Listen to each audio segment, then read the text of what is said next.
अपना उत्तराखंड आप देख रहे हैं और आपके साथ मैं हूं चांदनी धवन। सबसे पहले बात कर लेते हैं त्योहारी सीजन में पनीर और मावे की मांग बढ़ने पर मिलावटखोरी का धंधा जोरों पर चल रहा है।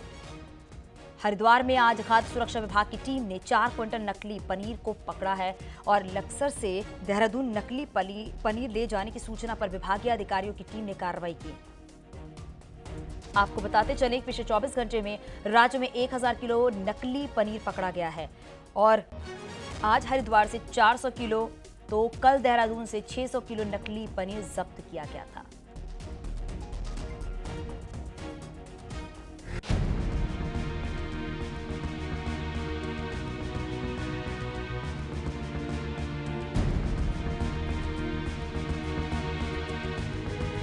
देहरादून में फूड सेफ्टी विभाग ने एक बड़ी और नामी एवन डेयरी पर छापेमारी की और 600 किलो से ज्यादा नकली पनीर बरामद किया है।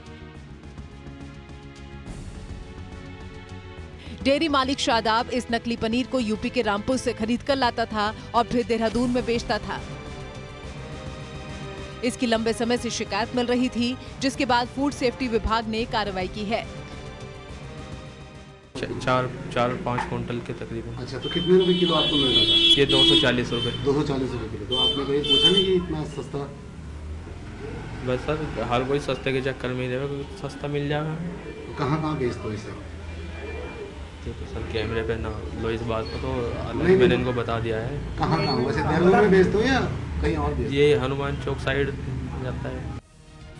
दून की एवन डेयरी से कई मिठाई की दुकानों और छोटी डेयरियों में पनीर की सप्लाई होती है, लिहाजा माना जा रहा है कि कई जगहों पर ये सप्लाई होती होगी। त्योहारी सीजन में धड़ल्ले से नकली पनीर और नकली मावे की सप्लाई होती है और विभाग ने आगे भी कार्रवाई जारी रखने की बात कही है। इनके बारे में बहुत समय से हमारे पास एक शिकायत भी थी और हमारा जो इनपुट्स हैं हमारे पास जो आई हुई थी, उसके आधार पे हमें कई दिनों से इनकी रेकी कर रहे थे, तो ये हमें पता लगा और आज जो शिकायत भी थी और जो रेकी हमने की वो आज सही प्रूफ हो गई है। ये आपके सामने है। कितना सामान पकड़ा गया है सर आज? ये अबाउट 6 क्विंटल के आसपास है।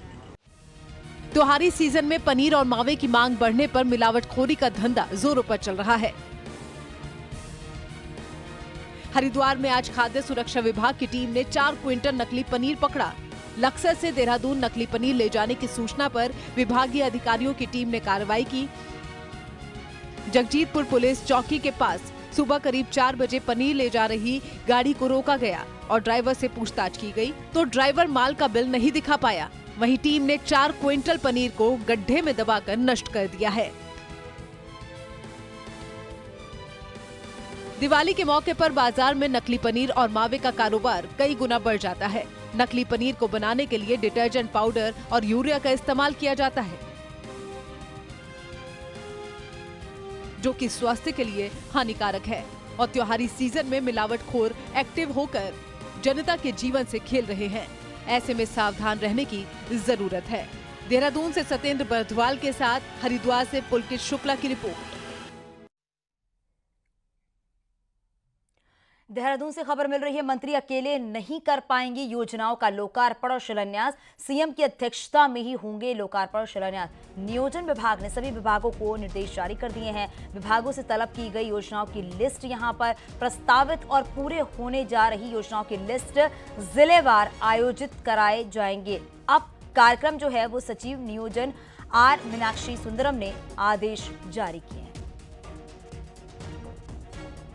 तो सभी विभागों को निर्देश जारी कर दिए हैं और बताया जा रहा है कि मंत्री अकेले लोकार्पण नहीं करेंगे, शिलान्यास भी मंत्री अकेले नहीं कर पाएंगे। सीएम की अध्यक्षता में ही अब कार्यक्रम होंगे। नियोजन विभाग ने निर्देश जारी कर दिए हैं और सभी विभागों को ये निर्देश जारी कर दिए गए हैं।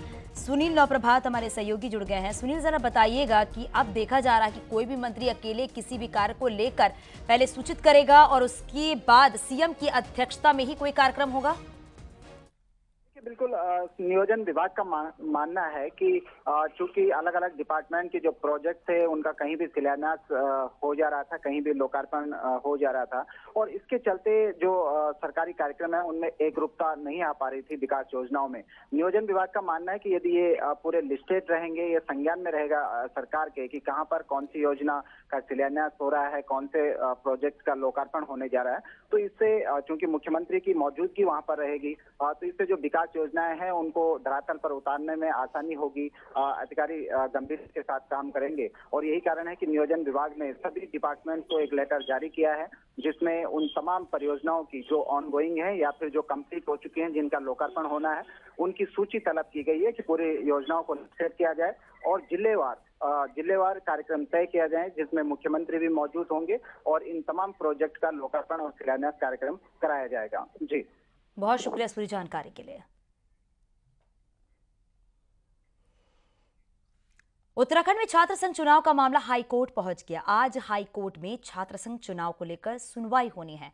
पूर्व छात्र संघ अध्यक्ष ने हाई कोर्ट में याचिका दाखिल की है और याचिका में चुनाव को रोकने की मांग की गई है और चुनाव से पहले सभी रिजल्ट घोषित करने की मांग की गई है।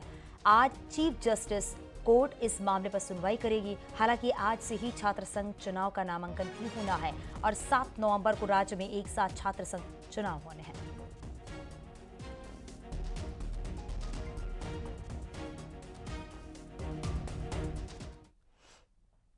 उत्तराखंड हाई कोर्ट में चीफ जस्टिस के लिए सुप्रीम कोर्ट कॉलेजियम ने सिफारिश की है। सुप्रीम कोर्ट कॉलेजियम ने पंजाब हरियाणा हाई कोर्ट की जस्टिस ऋतु बाहरी का नाम आगे बढ़ाया है। नैनीताल हाई कोर्ट में चीफ जस्टिस का पद खाली है और बड़ी खबर तो ये साथ में मिल रही है कि सुप्रीम कोर्ट कॉलेजियम ने उत्तराखंड हाई कोर्ट के चीफ जस्टिस पद के लिए जस्टिस ऋतु बाहरी का नाम रिकमेंड किया है।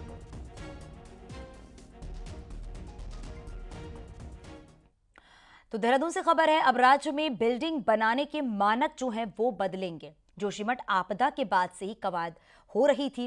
पहाड़ों में बिल्डिंग बनाने की मानक बदल सकते हैं। पहाड़ में भवनों की जो ऊंचाई है वो कम हो सकती है। एनडीएमए की सिफारिश पर सरकार होमवर्क में जुटी हुई है। वहीं पहाड़ के जिलों में असुरक्षित मकान को चिन्हित किया जा रहा है।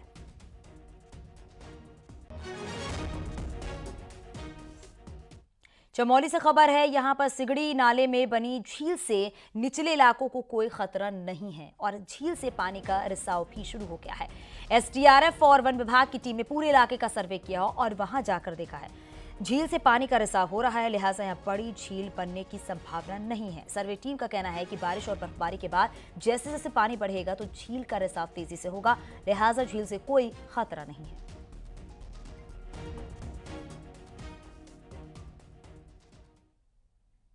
गुजरात दौरे से सीएम पुष्कर सिंह धामी लौटकर दिल्ली पहुंच गए हैं। दिल्ली में सीएम धामी ने कहा है कि गुजरात में निवेशकों का अच्छा रुख देखने को मिला है। गुजरात के कई सेक्टर के लोग उत्तराखंड में पहले से ही काम कर रहे हैं और उसे बढ़ाने की बात भी की जा रही है। इस समय 1 लाख करोड़ से ज्यादा के करार किया जा चुका है। टूरिज्म, फार्मा, एग्री के क्षेत्र में कई करार किए गए हैं।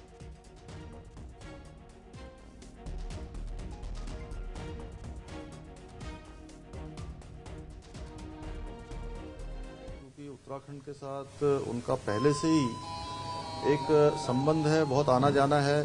4 धाम यात्रा हो, हरिद्वार, ऋषिकेश हो या उत्तराखंड का मानसखंड हो, केदारखंड हो, हर क्षेत्र में लोगों की आवाजाही है। और जो इंडस्ट्री का सेक्टर है, इंडस्ट्री के सेक्टर में पहले से भी बहुत सारे लोग काम करते हैं और अनेकों क्षेत्रों में उनका पहले से निवेश भी है। उसमें से उन्होंने अपने निवेश को बढ़ाने के लिए भी जो है अपने प्रस्ताव दिए हैं। लगभग 24,000 करोड़ से अधिक के अभी निवेशों पर करार हुए हैं वहाँ पर, और सब मिलाकर अभी अब हमारा 1 लाख करोड़ के लगभग निवेशों पर करार हो चुका है। उत्तराखंड में यूनिफॉर्म सिविल कोड को लेकर कुछ और इंतजार करना पड़ सकता है और इसकी बड़ी वजह देश के 5 राज्यों में चल रहे विधानसभा चुनाव को भी माना जा रहा है। इस बीच सीएम पुष्कर सिंह धामी ने फिर कहा है कि यूसीसी जल्द लागू किया जाएगा।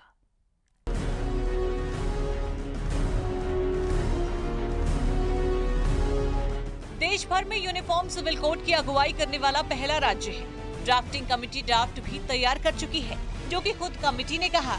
लेकिन इसके बावजूद इसी सितंबर में कमेटी ने जनवरी 2024 तक 4 महीने का और समय मांग लिया। इधर मंगलवार को अपने यूपी दौरे पर सीएम पुष्कर सिंह धामी ने एक बार फिर कहा कि ड्राफ्ट मिलते ही सरकार यूसीसी लागू करने के लिए आगे बढ़ेगी।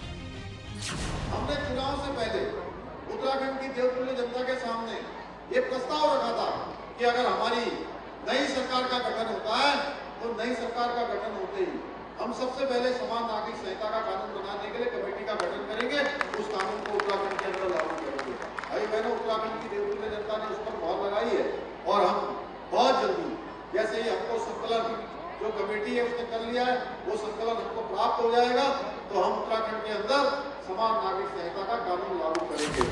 यूसीसी के इस ड्राफ्ट पर केंद्र सरकार से लेकर देश भर के लोगों की नजरें टिकी हुई है। हालांकि जानकार कहते हैं कि 5 राज्यों में अभी चुनाव चल रहे हैं। ऐसे में चुनावी शोर शराबे के बीच सरकार इसे कुछ समय के लिए अभी टाल सकती है, जबकि बीजेपी संगठन का साफ कहना है कि चुनाव से यूसीसी का लेना देना नहीं है। चुनाव परिणाम से कोई विषय नहीं है। जो ड्राफ्ट बनकर तैयार है वो कभी भी जनता के सम्मुख होगा। इससे चुनाव से को देखते हुए इस पर विचार कभी नहीं किया गया, न ऐसा सोच के यूसीसी का गठन करने का विचार आया। 3 दिसंबर को 5 राज्यों के चुनाव नतीजे आएंगे, लिहाजा दिसंबर में यूसीसी को लेकर हलचल बढ़ सकती है और 27 जनवरी को कमेटी का कार्यकाल भी खत्म होगा। लिहाजा अब यूसीसी के लिए सभी की नजर अगले 2 महीनों पर है। न्यूज़ 18 के लिए देहरादून से सुनील नौप्रभात की रिपोर्ट।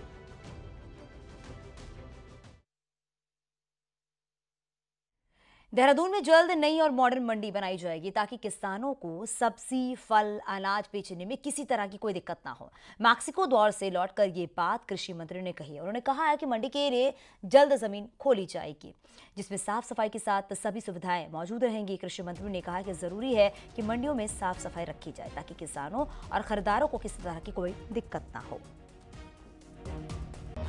जैसे ही हमें जमीन उपलब्ध होगी इस दिशा में काम किया जाए। कैसी मंडी से क्या एडवांस? नहीं, देखिए उसमें एक ही मंडी के अंदर सारी सुविधाएं वहां पर होंगी। लोकसभा चुनाव में भले ही वक्त हो, लेकिन कांग्रेस में दावेदारों की लिस्ट लगातार बढ़ रही है। नैनीताल उधम सिंह नगर लोकसभा सीट में तो ऐसे ही हालात हैं। देखिए रिपोर्ट।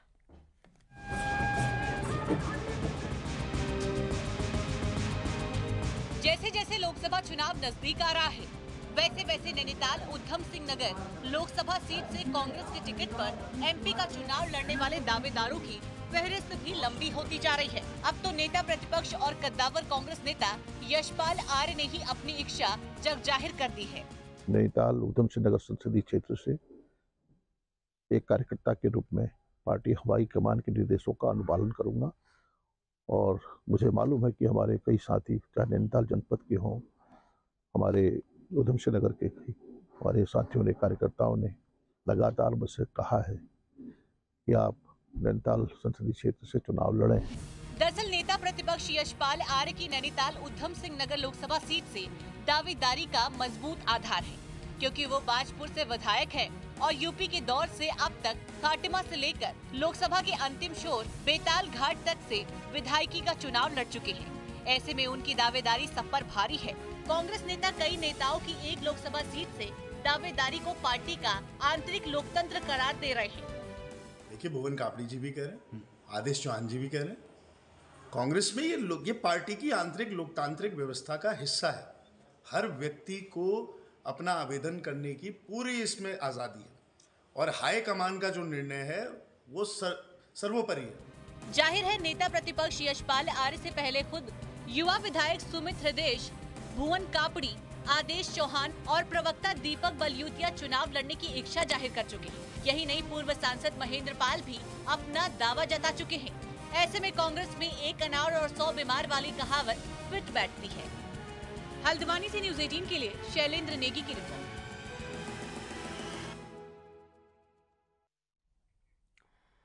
जिलों से लेकर ब्लॉक तक कांग्रेस बूथ के कार्यकर्ताओं से बात करेगी ताकि कांग्रेस के कार्यकर्ताओं को एक्टिव और कनेक्ट किया जा सके। कांग्रेस का प्लान एक वोट तक पहुंचने का और इसके लिए बड़े सम्मेलनों से इनकार किया है, तो छोटी मीटिंग को तरजीह दी जा रही है।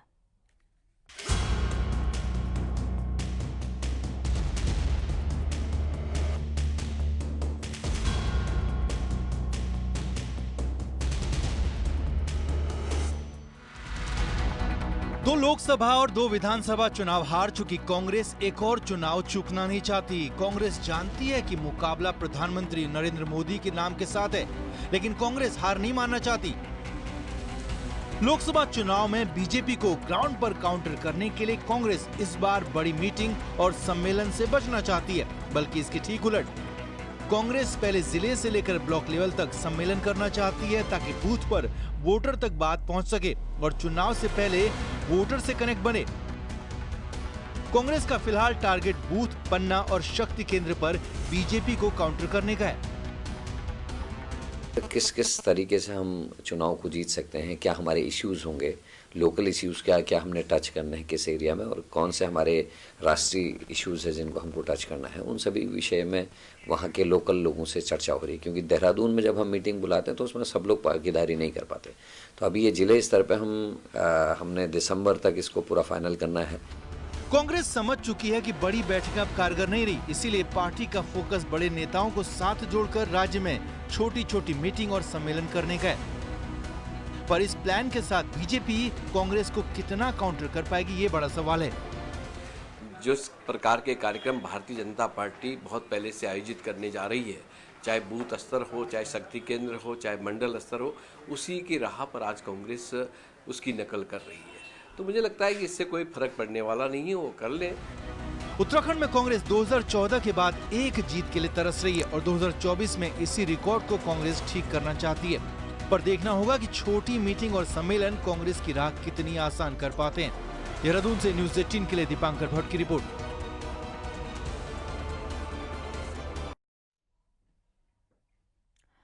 विकासनगर के हरबटपुर क्षेत्र में जगह जगह किराए के मेडिकल गोदाम खोले गए हैं और जहां हिमाचल प्रदेश से दवाइयां लाकर रखी जा रही हैं और कई गोदामों के बाहर बोर्ड तक नहीं है और ना ही मानक के अनुसार गोदाम के अंदर फार्मेसी फ्रिज रखा गया है। पहले भी ड्रग्स कंट्रोल विभाग और विजिलेंस की टीमों ने छापेमारी की थी, जिस दौरान करोड़ों की एक्सपायर दवाइयां पकड़ी गई थी। गोदामों में कुछ दवाइयां ऐसी भी थीं जो कि प्रतिबंधित थी।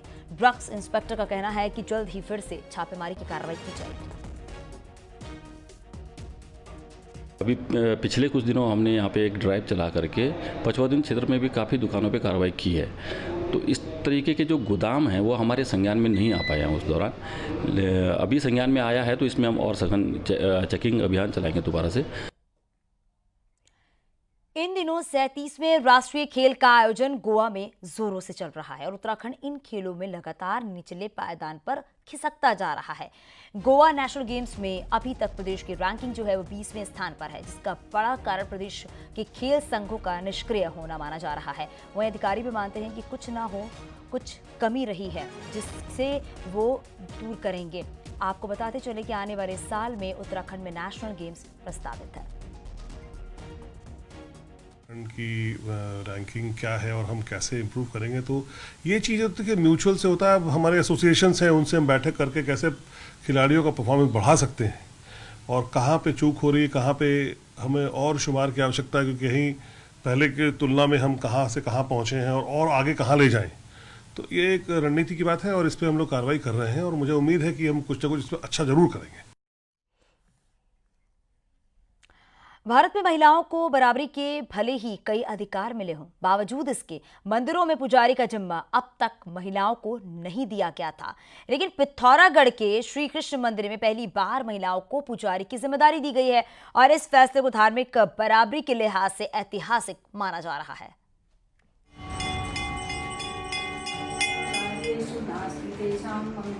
उत्तराखंड में हजारों मंदिर हैं, लेकिन इन मंदिरों का जिम्मा महिलाओं को मिलना तो दूर, कई मंदिरों में खास दिनों में उनका प्रवेश तक वर्जित है। लेकिन सदियों से चली आ रही इन गलत परंपराओं को सिकड़ानी में बने श्री कृष्ण मंदिर में तोड़ा गया है। मंदिर कमेटी के अध्यक्ष पीताम्बर अवस्थी ने जहां खुद के प्रयासों से इन मंदिर को बनाया है, वहीं इस मंदिर में पुजारी का जिम्मा 2 महिलाओं को दिया गया है। श्री कृष्ण मंदिर में महिलाओं को पूरे विधि विधान के साथ पुजारी बनाया गया। पेशे से टीचर रहे पीताम्बर अवस्थी पहले भी नशा मुक्ति और बेटी बचाओ बेटी पढ़ाओ जैसे अभियानों में सक्रिय भूमिका निभा चुके हैं। अन्य क्षेत्रों में भी महिलाएं काफी आगे बढ़ी हुई हैं और जो धार्मिक क्षेत्र में महिलाओं को पुजारी का दायित्व सौंपा जाएगा तो धार्मिक स्वतंत्रता के साथ साथ जो महिलाओं के प्रति रूढ़िवादी सोच है वो दूर होगी और समाज में एक नई क्रांति आएगी। मंदिर कमेटी की ये पहल जहां मंदिरों में महिलाओं को धार्मिक कार्यों में बराबरी का हक दे रही है, वही सदियों से चली आ रही रूढ़ियों को भी तोड़ रही है। साथ ही यहाँ हर धर्म को मानने वालों को प्रवेश की इजाजत भी है। अब चौतरफा इसकी तारीफ हो रही है। कि अगर हम वैदिक युग में जाएं, उस समय अपाला और गार्गी सारे हवन यज्ञ किया करती थी। तो बीच में ये चीज़ें प्रथा से हट गई। हमारे मन में विचार आया कि महिलाओं की बराबर की भागीदारी मिले, इसलिए हम लोगों ने प्रयास किया कि यहाँ पर महिला पुजारी नियुक्त की जाए। जो ये महिलाओं को पहली बार मंदिरों में पुजारी का दायित्व मिला है, इसके लिए महिलाओं के लिए बहुत ही ज़्यादा गौरव की बात है, क्योंकि आज तक हमने न सुना न देखा कि महिलाएं किसी भी मंदिर में पुजारी हैं। और जो ये मंदिर के संस्थापक है ना अवस्थी जी, उनकी सोच जो महिलाओं के प्रति है, वो सोचते हैं कि महिलाएं पुरुषों की मतलब बराबरी करें। भारत में नहीं बल्कि दुनिया भर में महिलाओं और पुरुषों के अधिकार में काफी अंतर रहा है। साथ ही इस अंतर को दूर करने के लिए दुनिया भर में हजारों सामाजिक आंदोलन भी चलाए गए, लेकिन धार्मिक क्षेत्र में रूढ़ियों ने अभी भी महिलाओं को बराबरी का दर्जा नहीं दिया है। ऐसे में इस पहल को क्रांतिकारी पहल कहा जा सकता है। न्यूज़ 18 के लिए पिथौरागढ़ से विजयवर्धन उप्रेती की रिपोर्ट।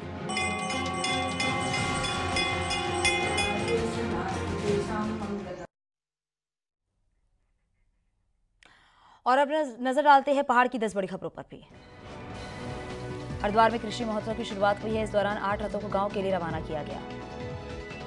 लैंसडाउन गुमखाल में सड़क किनारे सामान बेच रहे लोग, अतिक्रमण के खिलाफ कार्रवाई में टूटी सभी की दुकानें, सरकार से राहत की मांग। अल्मोड़ा एसएसजी विश्वविद्यालय अपने चारों जिलों के कैंपसों में मूल्यांकन और परीक्षा भवन बनाने जा रहा है। छात्र संघ चुनाव के प्रचार को लेकर देहरादून में गढ़वाली में नारेबाजी हो रही है। स्थानीय भाषा में भी मैनिफेस्टो भी रखे जा रहे हैं। कुमाऊं यूनिवर्सिटी के नैनीताल कैंपस में चुनाव प्रचार जोरों पर है। कई निर्दलीय उम्मीदवार बड़े संगठनों के उम्मीदवारों को टक्कर दे रहे हैं। जोशीमठ के नरसिंह मंदिर में अचानक सीवर लाइन लीकेज हो गई है, जिससे कि गंदा पानी नरसिंह मंदिर के पैदल मार्ग पर फैल गया। अल्मोड़ा के लामबगड़ इलाके में एक शख्स से 1 किलो से ज्यादा की चरस बरामद की गई। चरस बेचने के लिए हल्द्वानी जा रहा था। रामनगर कॉर्बेट पार्क में लाखों पर्यटक आते हैं, लेकिन यहाँ एक पार्किंग तक मौजूद नहीं है। जिला प्रशासन पार्किंग के लिए जगह ढूंढ रहा है। केदारनाथ धाम में इस बार रिकॉर्ड श्रद्धालु पहुंचे हुए हैं। धीरे धीरे अब धाम में भी ठंड बढ़ने लगी है। इस बार अभी तक 19 लाख से ज्यादा श्रद्धालु दर्शन करने पहुंच चुके हैं। बागेश्वर में उद्यान विभाग की योजना युवाओं के लिए वरदान साबित हो रही है। 3 हेक्टेयर जमीन पर गेंदा फूल की खेती की जा रही है।